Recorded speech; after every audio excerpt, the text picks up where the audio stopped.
Sir ಏನು accept ಮಾಡ್ತಾರಂತೆ sir ಏನಾಗ್ತದೆ ಸಾಹೇಬರು ಮಾತಾಡಿದ್ರು, ನಾನು ಹಿರಿಯ ಅಧಿಕಾರಿಗಳು ಮಾತಾಡಿದ್ರು ನನಗೆ ಕೆಲಸ ಮಾಡ್ತೇವೆ ಥ್ಯಾಂಕ್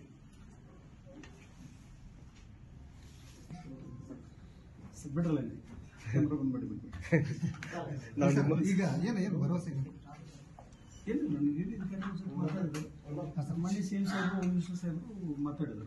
ಹಾಂ ಸರ್ ಆಫೀಸ್ ರಿಟೈರ್ ಮಾಡಿ ನಾನು ಯಾವುದೂ ಮೀಡಿಯಾಕ್ಕೆ ಯಾವಾಗೂ ಮೀಡಿಯಾಕ್ಕೆ ಮಾತಾಡಿಲ್ಲ. ಮಾತಾಡೋ ಶಿಸ್ತಿನ ಇಲಾಖೆಯಲ್ಲಿ ನಮ್ಮ ಭವನಿಗಳು ನಮ್ಮ ಅಧಿಕಾರಿಗಳು ಹೇಳಿದ್ದೀವಿ. ಅದರ ನಂತರ ಸಾಹೇಬರು ಮುಖ್ಯಮಂತ್ರಿ ಸನ್ಮಾನ್ಯ ಮುಖ್ಯಮಂತ್ರಿ ಸಾಹೇಬರು ಮಾತಾಡಿದರು, ಹೋಮ್ ಮಿನಿಸ್ಟರ್ ಸಾಹೇಬರು ಭೇಟಿಯಾಗಿದ್ದರು. ಡ್ಯೂಟಿ ಅಟೆಂಡ್ ಮಾಡ್ತೀವಿ ಅಷ್ಟೇ. Okay thank you sir. ಚಾ ಕುಡಿಯೋದು ಕೂಡ್ರಿ ನಾನು ಯಾರು ಬಿಡಲ್ಲ ಸರ್ ಏನು ಸರ್ VRS ಅಪ್ಲೈ ಮಾಡಿ ಶಿಸ್ತಿನ ಇಲಾಖೆ ಬೇಗ ಬರ್ರಿ ಸರ್ ಈ ಸರಿ ಅಪ್ಪ ಮೊಬೈಲ್ ತಗೊಂಡು ಈ ಕಡೆ ಸೈಡ್ ಬನ್ನಿ ಹಲೋ ಮಜಾನ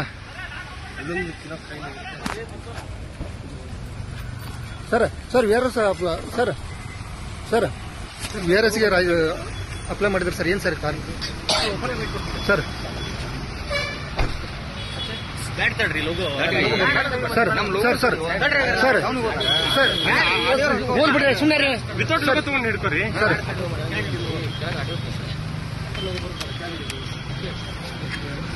ಇದು ಕೆಳಗೆ ರೆಡಿ ನೀವು ಸರ್ ಸರಿ ಬಿಡಪ್ಪ ಸರ್ ಈ ಕೆಳಗಿಡಿಯೋ ಸುಮ್ಮನೆ ತಗೋರು ಸರ್ ಹೇಳಿ ಸರ್ ರಿಸೈನ್ ಮಾಡಿದ್ರಿ ಸರ್ CM ಅವ್ರಿಗೆ ಒಂದು ಲೆಟರ್ ಬರೆದ್ರಿ.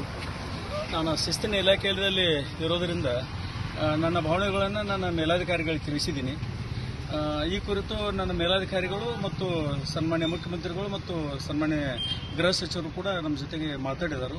ಈಗ ನಾನು ದೈನಂದಿನ ಕೆಲಸಕ್ಕೆ ಹಾಜರಾಗ್ತಾ ಇದ್ದೀನಿ. ಅಲ್ಲ ಸರ್ ಏನಾದ್ರು ಈಗ ಅಕ್ಸೆಪ್ಟ್ ಮಾಡ್ತಾರಂತ ಸರ್ ಏನಾಯ್ತು ಸರ್ ಏನು ಯಾರು ಮನೆ ಹೊಲಿಸಿದ್ರ ಸರ್ ಸರ್ ಸರ್ ಮುಂದಿನ ನಡೆ ಸರ್ ಯಾವ ರೀತಿ ಇದೆ